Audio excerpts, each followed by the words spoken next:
Hey, welcome to Missouri Sports Network High School Game Day. Certainly glad you tuned in. And as always, the Missouri State Highway Patrol reminds us to take that 3 seconds and buckle up. It's 3 seconds that could save your life. I'm Guy Newcomb, the scoreboard guy, and we go down to Southwest Missouri and visit with Lamar Tigers head football coach Jared Beshore. Coach, hey, thanks so much for your time today.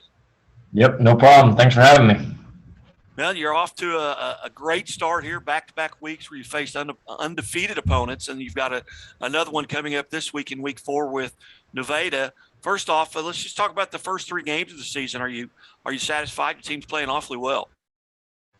We've came out and executed pretty well on both sides of the ball. Obviously, there's been some mistakes. Early in the season, you get some things like penalties and mesh points, different things like that, botch coverages that you don't see later in the year. Those types of things we got to get cleaned up. But very happy with where our team is. You just got to continue the focus, continue the execution. Talk about those individual players right now. I know your offensive line for years has been a staple. You guys have always played well up front. You ran behind some of those offensive lines, have had success. But talk about those kids right now that are really performing well.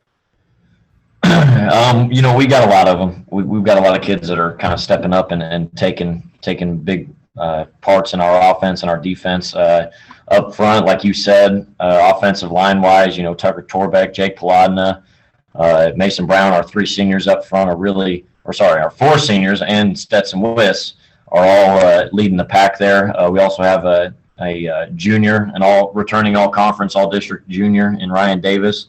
So I've got a very veteran group up front that's taking care of things, making adjustments on the fly, and just being physical. And that's what we always preach up front.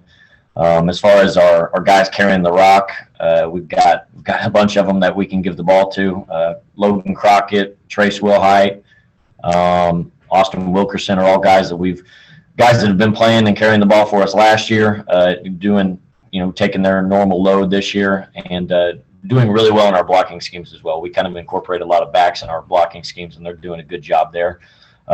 Joel Beshore, our quarterback, has played pretty well these past couple weeks. Minimized turnovers, distributing the ball well, and just kind of taking care of business there at that spot. And then we got some guys out on the edge that are making some plays for us too, and Mason Gasto and Riley Heckinen. So we've got some guys that have done well, and are kind of taking care of business there for us offensively. Defensively, we have just like on offensively, we have guys up front that we like to take the eat off our backers. Mike Mills up front, senior D lineman, is doing a great job for us. This is his first year playing football since the 8th grade, and got him to come out and play, and he's doing well for us. Trace Wilhite and Tyson Williams at the defensive end spots, doing extremely well, both returning honor guys. Trace was an all-state DN for us last year. And then, in the linebacking core, we got some new faces. Kyler Nance is a first-year starter for us at Mike linebacker. Cam Sturgill is a first-year starter for us at Sam linebacker. And so you get to see some new faces there that maybe you haven't seen before. Matthew Nance, another senior, is playing linebacker for us, first-year guy. So we got guys that you haven't really seen as much this year stepping up, but playing really good roles for us. And then obviously in the defensive backfield, you got returning All-State Austin Wilkerson, you got Joel, you got Mason and Riley, kind of the same guys that run the show on offense are also doing double duty in the defensive backfield as well.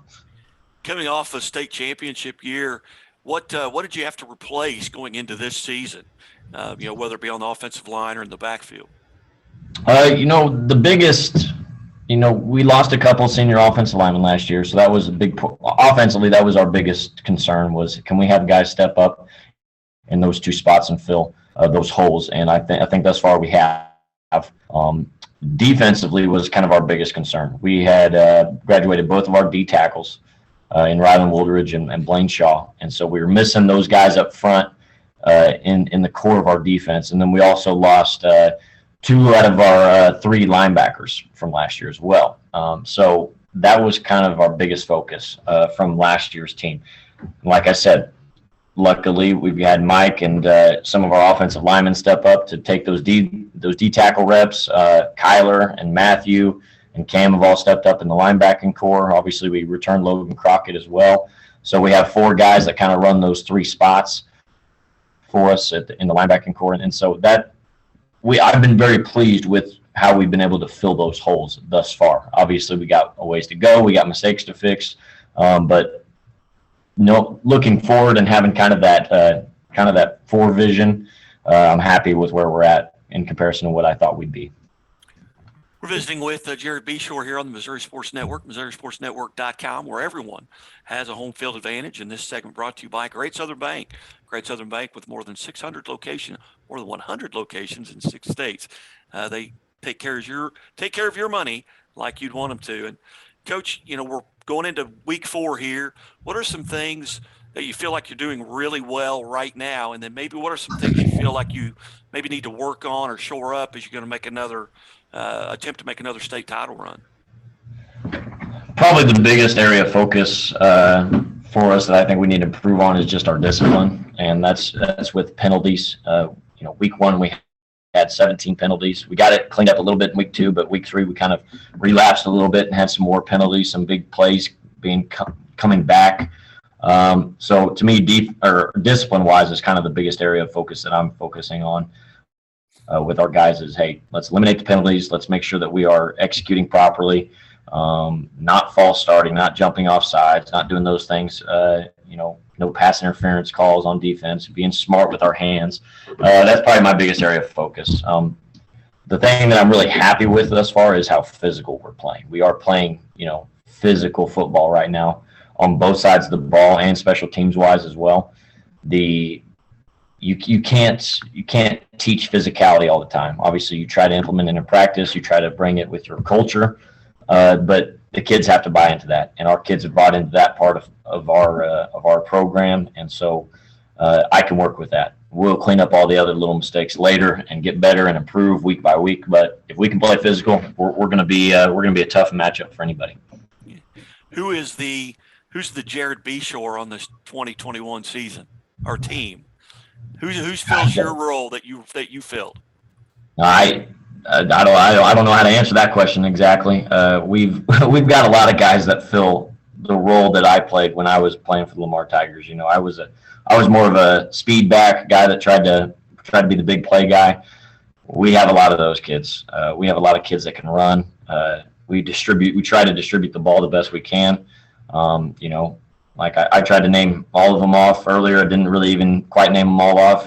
You got Crockett, you got Wilkerson, you got Will Height, you got Joel Beshore, you got Terrell Davis, you got Ian Googie, and we even got a sophomore that's kind of stepped up in another running back spot, Logan Kish, that hasn't got to see much time, but is a guy that's making improvements and seen some Friday night carries. So, we've got kids to hand the ball off to.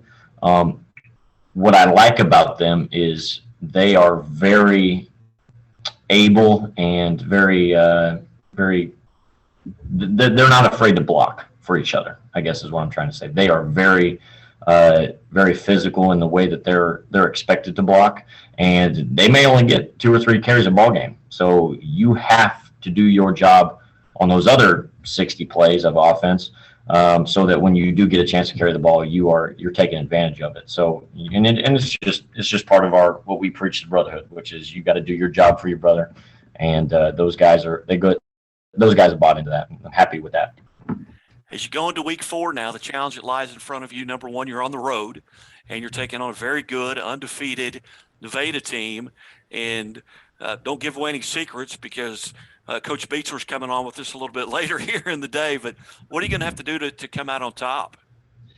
Well, the first thing is that Coach Beechler is a very, very good coach. I have a ton of respect for Coach Beechler. He's been the only coach in the past, seems like 20 years in Nevada that's been able to have success and get that program rolling.